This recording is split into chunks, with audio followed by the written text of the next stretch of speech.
Hello, Krishna group of college में आप सभी का स्वागत है। आज हम प्रथम जो हमारा पाठ्यक्रम है समकालीन भारत एवं शिक्षा, उसके अंतर्गत ब्रिटिश शासन के अंतर्गत जो हमारी शिक्षा प्रणाली चल रही थी, उसके अंतर्गत भी लॉर्ड कर्जन की शिक्षा नीति, उसके जो सुझाव थे वो पढ़ रहे थे। लॉर्ड कर्जन की शिक्षा नीति आपकी 1904 में आई थी और उन्होंने जांच करने के बाद में कुछ संख्यात्मक दोष बताए हैं, कुछ गुणात्मक दोष बताए हैं और उन दोषों के बाद में फिर उन्होंने अपने सुझाव बताए हैं। कल हमने इनके सुझाव में आपका प्राथमिक शिक्षा से संबंधित, माध्यमिक शिक्षा से संबंधित, उच्च शिक्षा से संबंधित सुझाव को पढ़ा है। आज हम उससे आगे और चलते हैं। इन्होंने एक सुझाव बोल दिया है कि केंद्रीय शिक्षा विभाग की स्थापना की जानी चाहिए। इन्होंने यहाँ पर देखा है कि वुडस्टैच के सुझाव के अनुसार प्रत्येक प्रांत में एक जन शिक्षा विभाग की स्थापना कर दी गई थी और उन विभागों में एक जन शिक्षा निदेशक और उसके अंडर काम करने वाले विभिन्न कर्मचारियों की नियुक्ति भी कर दी गई थी। लेकिन इन्होंने पाया है कि वो प्रांत की जो सूचना उनको एक सरकार को देनी चाहिए थी, उसमें कहीं ना कहीं कमी रह गई है या वो सूचना पूरी तरह से नहीं दी जा रही है। तो इसीलिए हर राज्य के निदेशकों पर और उनके जो कर्मचारी काम कर रहे हैं नीचे, उन पर भी कंट्रोलिंग होनी चाहिए और उस कंट्रोलिंग या नियंत्रण करने के लिए ही उन्होंने एक सुझाव दिया कि एक केंद्र में, यानी कि पूरे भारत में एक केंद्र में एक केंद्रीय शिक्षा विभाग की स्थापना की जानी चाहिए। यानी कि वो केंद्रीय शिक्षा विभाग जो है एक खोल देना चाहिए, उसके नीचे जो है विभिन्न प्रांतों के जन शिक्षा निदेशक काम करेंगे।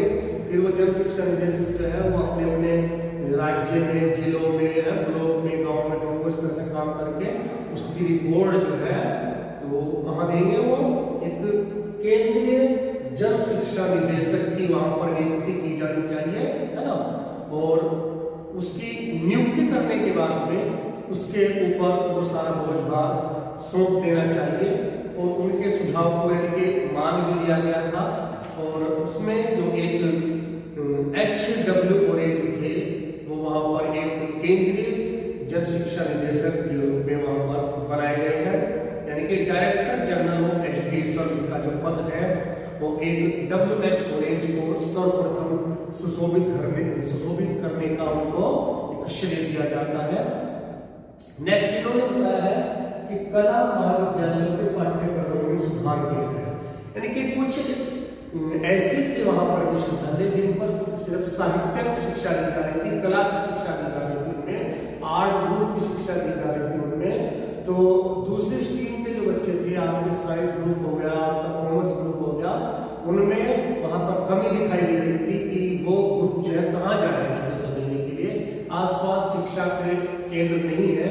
तो इसीलिए उन्होंने कहा है कि इनमें सुधार होना चाहिए, इनके पाठ्यक्रम को वाइड कर देना चाहिए। इनके पाठ्यक्रम में साइंस की और कॉमर्स की और विभिन्न प्रकार की ललित कलाएं जो है यहाँ पर इन पाठ्यक्रम में रखनी चाहिए, ताकि जो और दूर दराज के बच्चे हैं, तो आसपास के बच्चे हैं जो दूसरे पाठ्यक्रम में एडमिशन लेना चाहते हैं, तो उनको सुलभ हो सके, उनके लिए सरल हो सके एडमिशन लेना, प्रवेश लेना, उनको दूर दराज न जाना पड़े, है ना।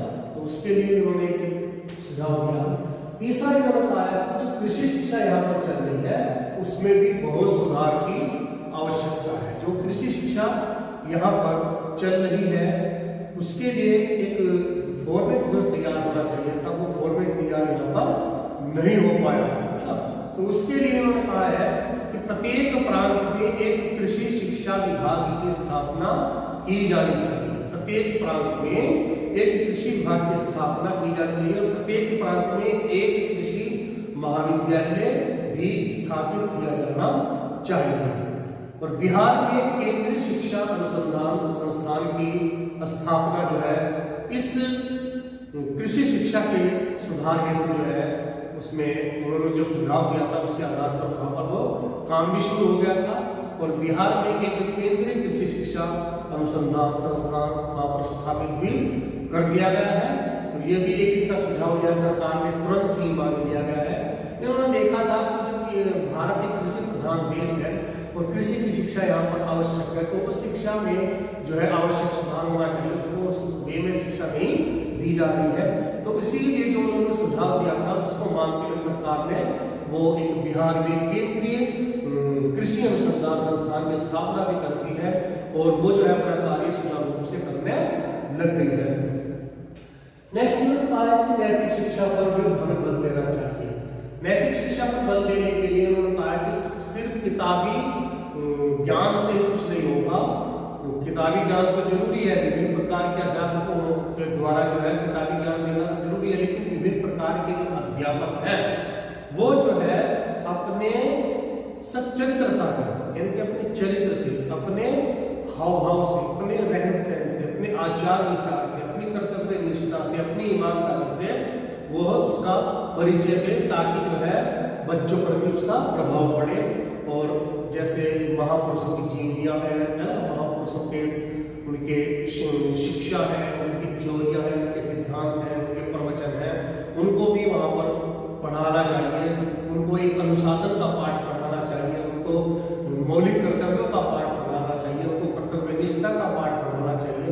यानी कि ये सब चीजें जो है पहले टीचर्स अपने व्यवहार में लाए और उनको देख करके फिर बच्चे जो है उनसे सीखने की कोशिश करेंगे। पहले तो आप थ्योरी क्लास में तो आप किताबों के माध्यम से बताएंगे कि ये इस तरह से गुण होते हैं, इस गुण का ये फायदा होता है, इस गुण को हम अपनाएंगे तो हमारा जो है इस पर जीवन जो है कैसा बनेगा, और इन अवगुणों को अपनाएंगे तो हमारा जीवन जो है दुर्भर हो जाएगा, कष्टकारी हो जाएगा, या उसके दुष्परिणाम हमारे सामने आ सकते हैं और वो जो है परिणाम जो है हमें भुगतने पड़ेंगे, हमारे परिवार को भुगतने पड़ेंगे। तो इस तरह से कुछ उदाहरण देने चाहिए, है ना। ये तो थ्योरी क्लास आ गई, या जो है आपके जो महापुरुष है उनकी जीवनियां है, किस तरह से उन्होंने अपने को जिया है, अपने जीवन को, और कैसे वो समाज के लिए जो है आदर्श उन्होंने स्थापित करा है। तो ये सब चीजें क्लास रूप में बताई, लेकिन उसके साथ साथ जो है टीचर्स अपने व्यवहार में भी उन गुणों को लाता रहे, ताकि जो है बच्चे उन गुणों से फिर वो प्रभावित हो, मोटिवेट हो, अपने में कुछ नैतिक सुधार कर सके। नेक्स्ट इन्होंने दिया है कि स्त्री शिक्षा में भी कुछ आवश्यक सुधार होना जरूरी है। और जैसे इन्होंने पाया कि स्त्री शिक्षा की, इन्होंने बताया था कि 40 में से एक लड़की किसी भी तरह से कहती है कि मैं यहाँ पर पढ़ लिखती हूँ, किसी भी तरह से 39 बच्चियां यहाँ पर नहीं पढ़ रही है। तो उसमें आवश्यक सुधार की बात कही है कि जगह जगह जो है इनके विद्यालय खुलने चाहिए, माध्यमिक विद्यालय, प्राथमिक विद्यालय तो खुलने ही चाहिए, है ना। व्यक्तिगत प्रयासों पर भी उन्होंने कहा है कि उनको भी प्रोत्साहन दिया जाना चाहिए, लेकिन उसके साथ साथ जो है कन्याओं के लिए उचित पाठ्यक्रमों की व्यवस्था की जानी चाहिए, उचित पाठशालाओं की व्यवस्था की जानी चाहिए। दूसरा इन्होंने कहा है कि इनकी पाठशालाओं में एक सुयोग्य अध्यापिकाओं की ही नियुक्ति की जानी चाहिए। अध्यापकों ने कहा फीमेल टीचर की ही उन्होंने बात की है कि उनकी नियुक्ति की जानी चाहिए। वो इनकी फीलिंग्स को समझ सकती है, उनके विचारों को समझ सकती है, और उनके द्वारा दिया गया ज्ञान जो है बच्चियों को अच्छी तरह से प्राप्त हो सकता है। नेक्स्ट इन्होंने कहा है कि इस कार्य के लिए अधिक धनराशि भी निर्धारित की जानी चाहिए, यानी कि और एक्स्ट्रा अगर धनराशि की जरूरत हो तो उसके लिए वो जरूरी है वो पास होना। नेक्स्ट इन्होंने बताया है कि पुरातत्व विभाग की स्थापना। देखिए ये एक कला के प्रेमी थे, और इसमें भी जो स्थापत्य कला होती है, जैसे आपकी भवन निर्माण कला है, पुरानी इमारतें हैं आपकी, है ना, या कुछ किले हैं, या कुछ इस तरह की इमारतें हैं जो प्रसिद्ध, विश्व प्रसिद्ध इमारतें हैं, तो उनसे ये प्रेम करते थे, ये कला के प्रेमी थे। ये उस चीजों के महत्व को समझते थे कि ये कितनी मेहनत से बनाई जाती है, अगर इनका हमने रख रखाव नहीं किया है तो इसके दुष्परिणाम आ जाएंगे, ये जो है जल्दी ही खत्म हो सकती है। तो इसीलिए इन्होंने जैसे भारत में प्रवेश किया है और भारत में शिक्षा संबंधी इन्होंने सुधारों के लिए अपनी सजेशंस दिए हैं, अपनी विचारधारा बताई है। उसी के साथ साथ उन्होंने कहा है कि भारत की जो इमारतें हैं, ऐतिहासिक इमारतें हैं, जैसे उन्होंने देखा अलाई दरवाजा है, कुतुब मीनार है, जामा मस्जिद है, लाल किला है ना, ताजमहल है, या और भी बादशाह के द्वारा बनाए गए जो किले थे, उसमें इन्होंने देख करके बड़ा आश्चर्य हुआ, उनसे अनुराग रखते थे, प्रेम रखते थे। लेकिन इन्होंने कहा है कि अगर इनका रखरखाव नहीं किया गया, इनका संरक्षण, इनका कंजर्वेशन नहीं किया गया तो समय से पूर्व ही ये नष्ट हो सकती है। तो इसीलिए उनके संरक्षण के लिए इन्होंने एक अधिनियम भी बनाया है, जिसको प्राचीन स्मारक संरक्षण अधिनियम 1904 या एंशिएंट बिल्डिंग कंजर्वेशन एक्ट 1904 के नाम से पारित भी करवाया है। और उसके अंतर्गत जो है इन्होंने एक पुरातत्व विभाग की स्थापना भी करवाई है यहाँ पर, कि वो पुरातत्व विभाग जो है उसमें जो कर्मचारी काम करेंगे उनका काम सिर्फ ये होगा कि जितनी भी भारत में यहाँ पर इमारतें हैं उनका रखरखाव करना, उनको सुरक्षित करना, उनके लिए वो आगे प्लानिंग करना, उनको और विकसित करना है और भारतीयों को और मोटिवेट करना कि आप जो है इस तरह के और भवन भी बनवा सकते हैं, आप इस तरह की बहुत इमारतें आगे बनवा सकते हैं, बनवानी चाहिए।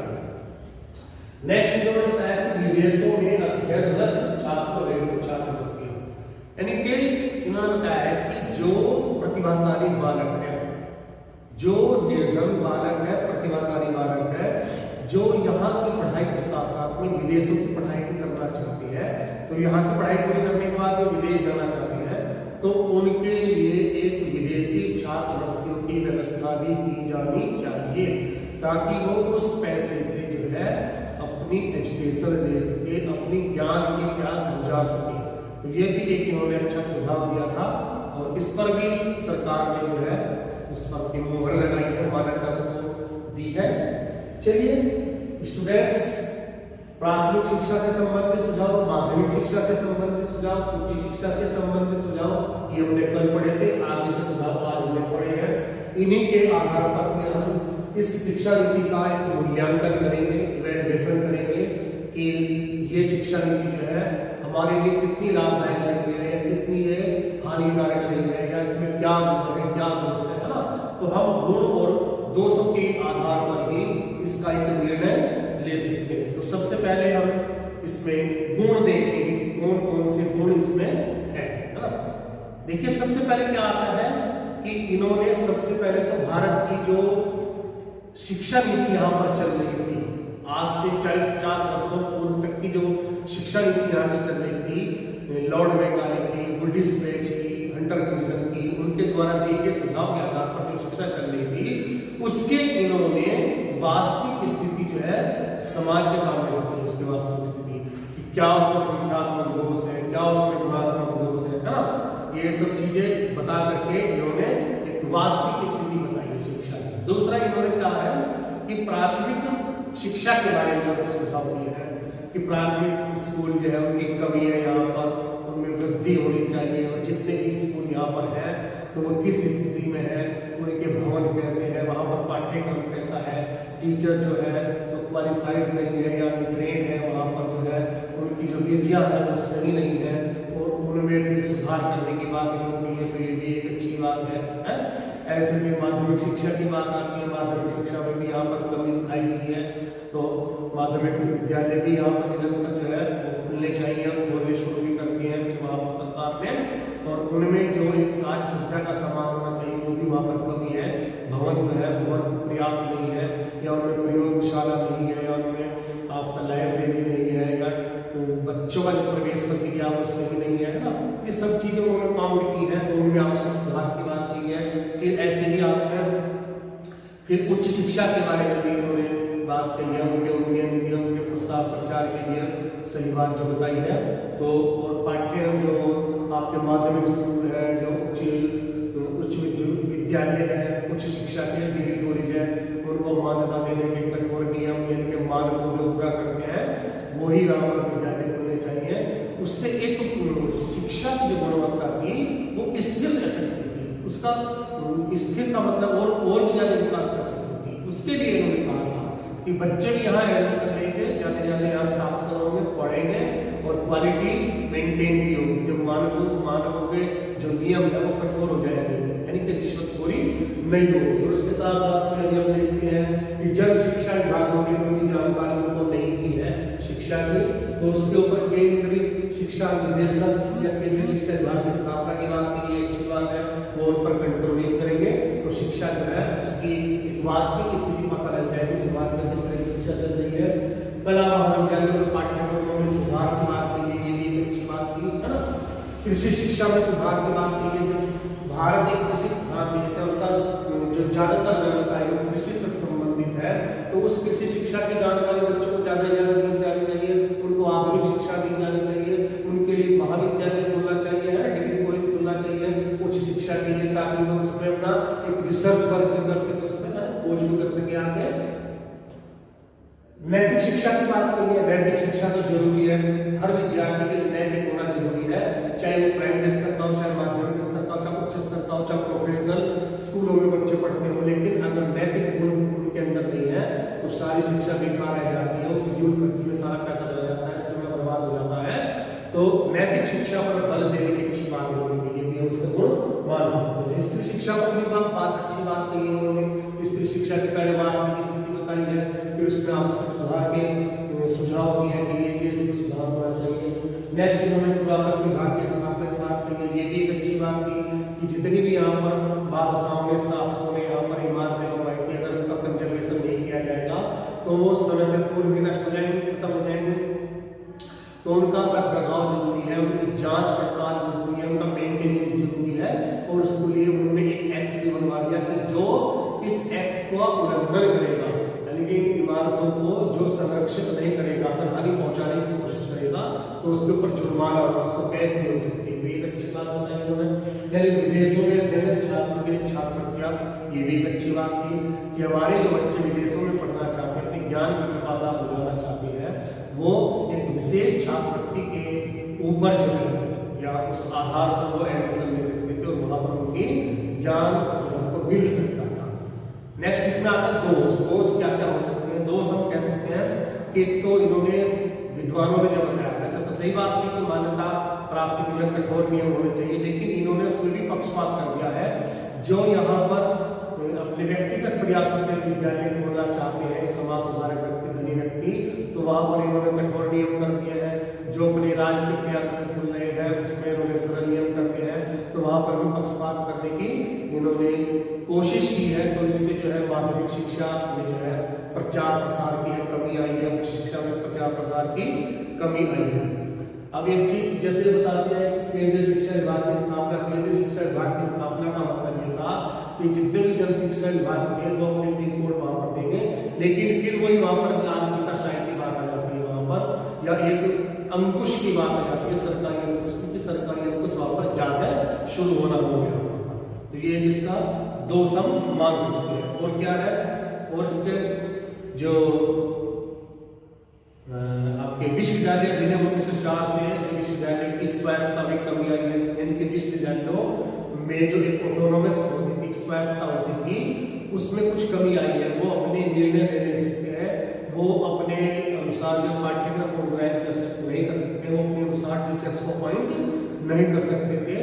तो ये भी एक वहां पर दोष दिखाई देता है, कमी दिखाई देती है। और इसके बाद में जैसे इन्होंने नियम बनाए हैं, कठोर नियम मान्यता के, तो ना तो वहां पर विश्वविद्यालय खोलने का कोई प्रस्ताव आता है वहां पर, ना कोई माध्यमिक विद्यालय खोलने का प्रस्ताव आता है वहां पर, है ना कोई महाविद्यालय खोलने की बात आती है। तो इससे क्या हुआ, इससे फिर उच्च शिक्षा का जो प्रचार प्रसार है वो रुक जाता है, वो ज्यादा प्रचार प्रसार वहां पर नहीं हो पाता है। तो ये थोड़ा सा इसमें दोष मान सकते हैं।